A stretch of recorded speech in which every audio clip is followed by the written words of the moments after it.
Variable compleja, sesión número 13. Para iniciar, tomaremos información del límite puntual de variable real. El autor de referencia será Purcell. El autor nos indica que tenemos números arbitrarios en una vecindad determinada en el eje de las Y's. Para alrededor del punto L se genera una vecindad epsilon y eso lo observamos en el siguiente esquema. Tenemos movimiento hacia arriba de L de epsilon, tenemos movimiento hacia abajo de L por epsilon y esta situación se genera al tener un punto de referencia sobre la variable independiente, en este caso el eje de las X, y al generar su propia vecindad delta. Aquí tenemos al punto C y a su respectivo delta hacia la derecha y a su respectivo delta hacia la izquierda. Cuando se toma la definición precisa del límite al trabajar el valor del límite alrededor del punto C del argumento, lo que vamos obteniendo es la relación entre las variaciones delta y epsilon desde el punto de referencia C y el valor esperado al cual vamos a estar haciendo referencia, que es conocido como el límite en la variable dependiente. En el caso de variable compleja, lo que nosotros necesitamos es un punto z inicial, z subíndice 0, y alrededor de z subíndice 0 vía una función de referencia, obtendremos un valor en la variable independiente, siempre y cuando el desplazamiento que se realice en la variable dependiente sea positivo, al igual que el movimiento en la variable independiente. Generamos sobre el eje Z la referencia Z inicial y su respectiva vecindad delta. En el eje de la variable dependiente, citamos a la función con el valor que estamos esperando en su aproximación, que es el límite, y lo que nos dará una vecindad epsilon. Estamos trabajando con contornos abiertos y tenemos la bola que va referida al Z0 en la variable independiente con su respectiva vecindad delta y al límite que va referido con su respectiva vecindad epsilon.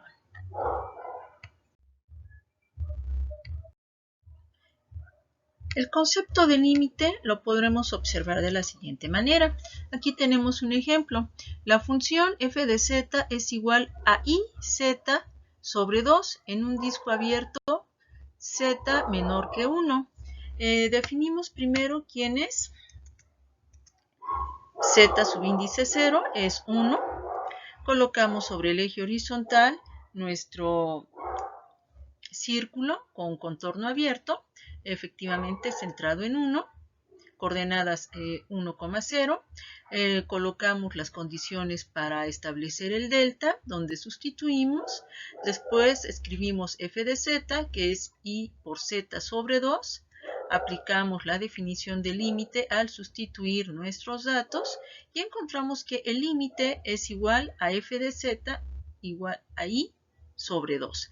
El i sobre 2 también lo podemos localizar en el plano de Argand, y en el plano de Argand aquí lo tenemos localizado. Ahora establecemos las condiciones de la vecindad de epsilon al sustituir los datos y hacer las operaciones aritméticas solicitadas. Vamos a multiplicar por 2 en ambos lados. Hacemos la sustitución de la primera definición del límite, donde nos pide que podemos hacer el cambio de delta hacia epsilon, en donde delta es igual a 2 veces epsilon y las condiciones de delta vienen reguladas en una vecindad de 2 veces epsilon. Y aquí podemos apreciar la intersección de la región en donde se cumple que para valores generados en una circunferencia alrededor de 1, se obtiene la región que nos indica como posible dominio para ese límite. Ahora, si nos solicitan determinar una delta dado la siguiente información, lo que tenemos primero que hacer es determinar la vecindad alrededor de delta. Después, hacer la evaluación del límite. Escribir la correspondencia que hay del límite a la función con respecto a epsilon. Y hacer el cambio solicitado de delta a epsilon, en donde obtenemos que esta situación es delta igual a 4 veces epsilon. Epsilon es positivo, por lo tanto delta también es positivo. Cuando se trata de evaluar los límites, es conveniente tener fija la idea de que estamos generando circunferencias, salvo que el autor nos indique otra situación. Y al momento de evaluar esas circunferencias, estamos generando las regiones en donde el conjunto de números nos permite encontrar los valores solicitados. Aquí lo que observamos es la evaluación del límite y al sumar los valores de y, el límite es de 2 veces y. Podemos generar la vecindad y nos dice que existe la vecindad y los valores delta y epsilon son positivos. En ocasiones es conveniente hacer factorizaciones desde el álgebra compleja y una vez que se ha simplificado la expresión se aplica el concepto de límite.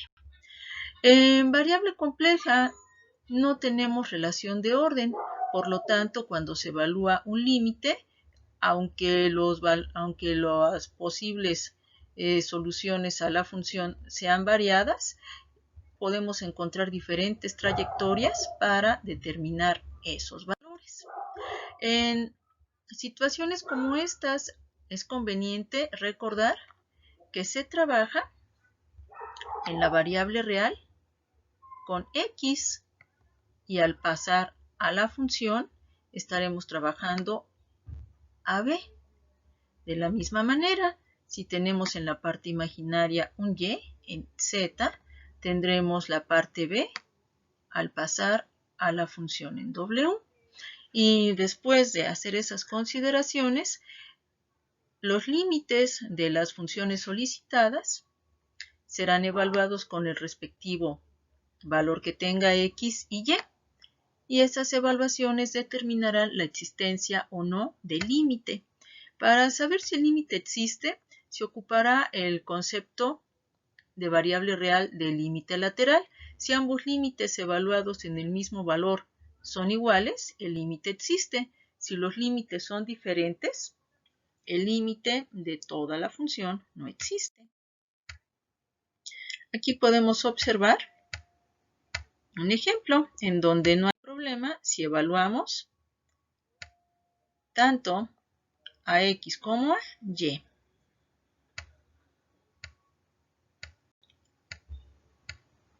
Ambos valores nos dan números positivos e iguales. En el siguiente ejemplo nos damos cuenta que tenemos un problema, ya que es una división entre 0. Lo que conviene es trabajar primero con una de las variables igualando a la 0 y observar el comportamiento de la otra. Lo primero que se hace para este ejercicio es x igual con 0 y el límite tendrá un valor de menos 1. Y si y es igual con 0, aquí lo tenemos marcado, ¿qué pasa cuando y es igual con 0? Pues el límite es igual con 1. Y si x es igual con 0, el límite es igual a menos 1. Nuevamente, en este ejemplo, tenemos una división entre 0. Y nuevamente proponemos primero x igual con 0, y igual con 0 y comparamos ambos límites. Si y es igual con 0, el límite de cuando x tiende a 0 de 1 sobre 2x no existe. Y con y igual con 0 será la misma situación. Los créditos de los autores se citan a continuación. Muchas gracias.